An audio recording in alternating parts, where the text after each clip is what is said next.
Janaki FM 106 megahertz Janaki समाचार में अपनी की स्वागत है। सुनल जाओ समाचार। एक का मुख्य समाचार।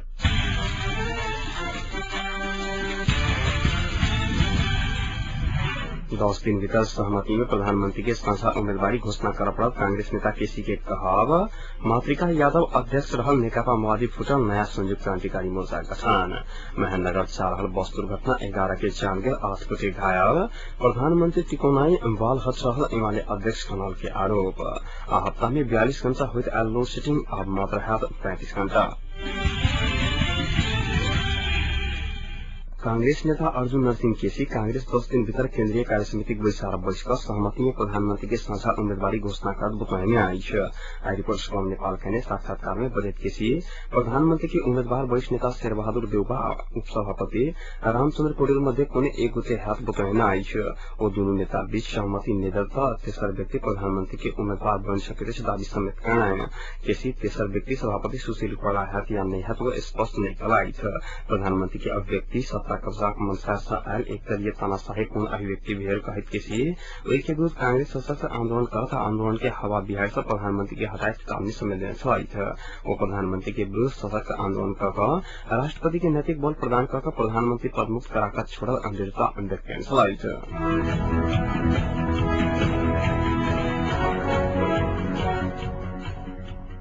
मातृका यादव अध्यक्ष रहल नेकपा माओवादी 28 जिला सेक्रेटरी सब नया संयुक्त क्रांतिकारी मोर्चा गठन करने आई है। पार्टी अध्यक्ष यादव के नेतृत्व में एकाधिकारवादी मनोगत अंगोल चक्रवादी चिंतन भेल आरोप लगभग वो सब माओवादी से अलग भेल बतौने आई है। आई पत्रकार सम्मेलन कर वो सब 2052 साल में शुरू भेल जनयुद्ध चनु वांग बैसार होते 12 बूंदे दिल्ली समझौता में लाइक जनयुद्ध के आवासन करने आ कथित बृहत शांति समझौता भेल आय चुकला बाद माओवादी पार्टी के अस्तित्व समाप्त के बाद यादव के नेतृत्व में नया जनवादी क्रांति संपन्न करने के मूल उद्देश्य के संग नया पार्टी के गठन भेला बाद यादव के संकीर्ण स्वभाव फूट परस्त स्वभाव अवैज्ञानिक आराम में भेला कारणे अपना सब नया मोर्चा गठन करने दावी समेत करने आई है। पत्रकार सम्मेलन में नवगठित मोर्चा संयोजक अशोक लामा एखन के परिस्थिति में मालेमावादी सिद्धांत सबके रक्षा करते दीर्घकालीन जन युद्ध मार्फत नया जनवादी क्रांति संपन्न करके लेल बृहत क्रांतिकारी आवश्यक भेल महसूस कर अपने सब नेकपा माओवादी संग संबंध विच्छेद का नया मोर्चा गठन करने बतौनी आई है।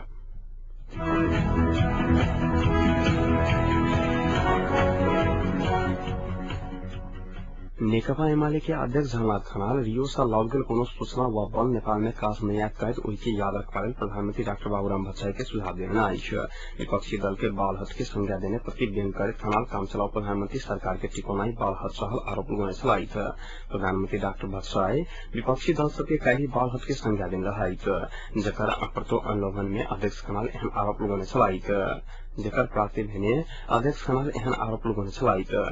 शिक्षण अस्पताल में उपचाररत कांग्रेसक उपसभापति रामचंद्र पौडेल के स्वास्थ्य अवस्था के संबंध में आई जानकारी लगा आवाक क्रम में पत्रकार संग बातचीत में पूर्व प्रधानमंत्री समेत रहल खनाल देश गंभीर राजनीतिक और संवैधानिक संकट में रहल समय में राष्ट्रीय सहमति बनावा करबाक में काम चलाओ प्रधानमंत्री अपने बाल हट प्रदर्शन कर बदनाम हेबाक काज कहने खनाल के कहब सुनाई। खनाल राष्ट्रीय सहमति के लिए तत्काल मार्ग प्रशस्त करबाक लेल प्रधानमंत्री भट्टराई के आग्रह करने छलखिन।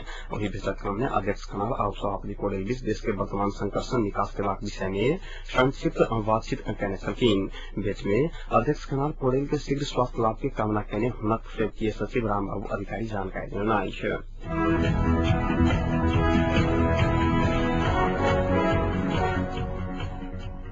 डडेलधुरा से महेंद्रनगर जा रहा माइक्रोबस दुर्घटना भेला से 11 गोटे की मृत्यु भेल अन्य 8 गोटे घायल भेल आई है। मृत्यु भेल मध्य 7 गोटे के शनाख्त भेल जनल गेल आई है। जाहि मध्य भारतीय नागरिक फिदा हुसैन जोगबुढ़ा डडेलधुरा कैलाश दत्त जोशी पीपलडाड़ी कंचनपुर के जगन्नाथ बोरा घंटेश्वर डूटी के चंद्र बहादुर बिक श्रीलंका अगतड़ी के मदन राज पंत भागेश्वर डडेलधुरा के जानकी देवी जोशी और रूपाल गांधी रुइन पता के चंद्र देवी पांडे की पहचान भ सकल आई है। गंभीर घायल रहल बेतड़ी के धर्मराज पंत चिपुर डडेलधुरा के दीदी बहन कविता महता और रोजनी महत के इलाज भरला आई है। महाकाली यातायात के C1 502 नंबर के माइक्रोबस विंचर करीब 8:15 बजे डोटी जिला के क्षतिवन गाविस के अरुबुसराडा में दुर्घटनाग्रस्त भेल जिला प्रहरी कार्यालय डडेलधुरा के प्रहरी प्रमुख डीएसपी भरत बोहरा जानकारी देने आई है। माइक्रोबस 29 से 1 से 50 मीटर नीचा खसल बताल गेल आई है।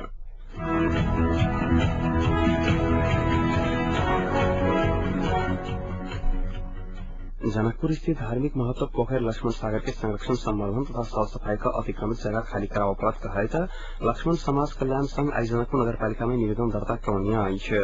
पूर्ण आवेदन अदालत जनकपुर विगत वैशाख 5 गते पोखरी के संरक्षण संवर्धन तथा साफ सफाई के लिए नगरपालिका के नाम से परमादेश जारी करने छोड़ा नगरपालिका एक कोनो पहल नहीं करने संघक अध्यक्ष प्रफुल्ल राज ने जानकारी देने आई है। ऐसा धार्मिक ऐतिहासिक पोखर के अतिक्रमण एवं संरक्षण करवा में नगरपालिका लापरवाही प्रमुख घिमरे आरोप लगाउने चलाइछ।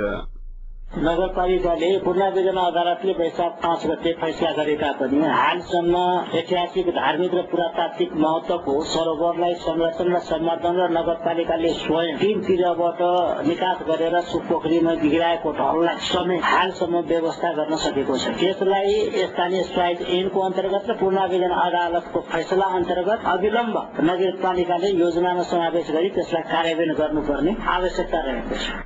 स्वायत्त शासन ऐन अंतर्गत नगरपालिका कार्यक्षेत्र में रलाकबालू नगरपालिका पोखरी के अतिक्रमण रोकवा में कोनो पहल नहीं कहल घिमरे के कहब चलाइन संगे पोखरी के 3 क्षेत्र से नगरपालिका पोखरी में नाला गंदगी सहित चीज से प्रभाव कर रहा पोखरी के प्रदूषित करे के काज कहल घिमरे के आरोप चलाइन। नगरपालिका यसमा दोषी रहेको छ। जब ऐतिहासिक धार्मिक महत्व र मिथिला संस्कृति र मानव जीवनको यहाँका वासीको जीवन पद्धतिसँग सरोकार रहेको यो तलाउ रहेको छ। जन्मदेखि लिएर मरणसम्म यो तलाउसँग मानवको हरेक गतिविधिसँग सम्बन्ध रहेको छ र हरेक चाड पर्व र हरेक जीवनका क्रियाकलाप सो तलाउसँग मानवसँग गाँसिएको तलाउ रहेको छ। जसको अन्तर्गत यति महत्वपूर्ण तलाउ हुँदाहुँदै पनि नगरपालिकाको बदमाशीको कारणबाट सो पोखरी अतिक्रमण र प्रदूषण र फोहोर मैलाले पूर्ण रूपले प्रदूषित हुन पुगेकोले बाध्यतावश भई नगरपालिकाको अधिकार क्षेत्रभित्र परे तापनि सो अधिकार क्षेत्रभित्र नगरपालिकाले ध्यान पोखरीलाई संरक्षण केन्द्रित नगरेको हुनाले पुनरावेदनमा अदालतमा आदेश दिई त्यही स्वायत्त शासन ऐन अन्तर्गत नगरपालिकाले गर्नुपर्ने कर्तव्यको लागि पुनरावेदनले आदेश दिएको छ। पुनरावेदन अदालत एक पोखरी के संरक्षण संवर्धन तथा सर्वे के अनुसार के जगह 1 बीघा 8 कट्ठा 14 धूर 1 कनमा चारों दिशा सीमांकन का वह यकीन क्षेत्रफल निरीक्षण का अतिक्रमण भेल जगह खाली करावत समेत गत वैशाख 5 गते परमादेश नगरपालिका के नाम में परमादेश जारी करने आई है। संगठित संस्थान जनकपुर तथा जनकपुर नगरपालिका के विपक्षी बनाकर दायर करने मुद्दा में फैसला सुनबे एहन आदेश जारी किया गया था। अदालत आदेश जारी करने लंबा समय बीत चुकला बादो कोनो सुनवाई होगा नहीं सकल आई है।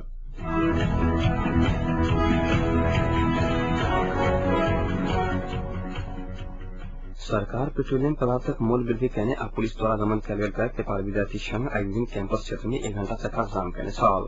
किसान सबके सहज रूप में मलप्रवाह आकाही विमानस्थल में नेवी संघ के अपन विद्यार्थी नेता पर पुलिस दमन दल विरुद्ध में काठमांडू उपत्यका में Ratnaraj Laxmi Devi campus Shankardev campus Valmiki campus सहित देशभर के सबका कैंपस के आगू आज दिन 9 बजे से 10 बजे धरि चक्का जाम किया गया छल। एमर किसान सबसे सहज रूप में मलप्रवाह मांग करैत लंबा समय से आंदोलन करैत आयल छल। ब्राजील के रियो डी जेनेरियो में अंतर्राष्ट्रीय वातावरण तथा द्वीप विकास संबंधी सम्मेलन में भाग लेकर स्वदेश को क्रम में विभिन्न राजनीतिक देश के दल के भारतीय संगठन से प्रधानमंत्री काली विमानस्थल में विरोध प्रदर्शन कराकर पुलिस हस्तक्षेप करने चलाई।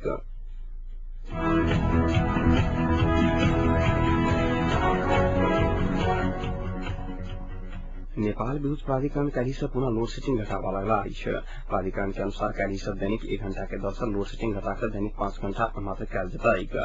हफ्ता में 42 घंटा हुए लोड सेटिंग अब हफ्ता में 35 घंटा मात्र हटाएगा। वर्षा के संगे नदी के पानी के बहाव बढ़ला से लोड सेटिंग के समय अवधि किसी हेरफेर कैल गल बताओ गला है। प्राधिकरण के अनुसार खपत से 370 मेगावाट बिजली आपूर्ति कम भेला से लोड सेटिंग पूर्ण रूपेण अने हटाओ गला है। विद्युत के मांग 960 मेगावाट भेला के बाद 590 मेगावाट मात्र आपूर्ति भ रहल प्राधिकरण जनौलका है।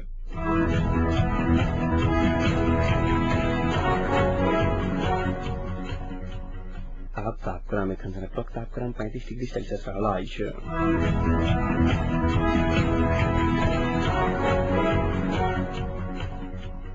प्रमुख समाचार अंत में पुनः एक बार फिर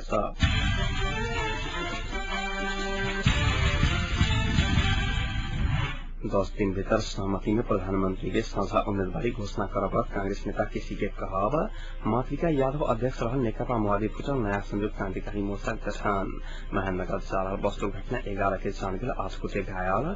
प्रधानमंत्री टिकोनाई बाल हथ रहल एमाले अध्यक्ष कमाल के आरोप हफ्ता में 42 घंटा हुए लोड सेटिंग अब मात्र 35 घंटा। आहिक संग आज जानकी समाचार एक सम्पन्न होते समाचार कक्षक संपूर्ण सहकर्मी के संग हम राजन आज्ञा साहब समाचार गुसल बुलेटिन के संग कार्यभर उपस्थित रहेटा करब तादेर के लिए सुनते रहे जानकी एफएम 106 मेगाहर्ट्ज। नमस्कार शुभरात्रि।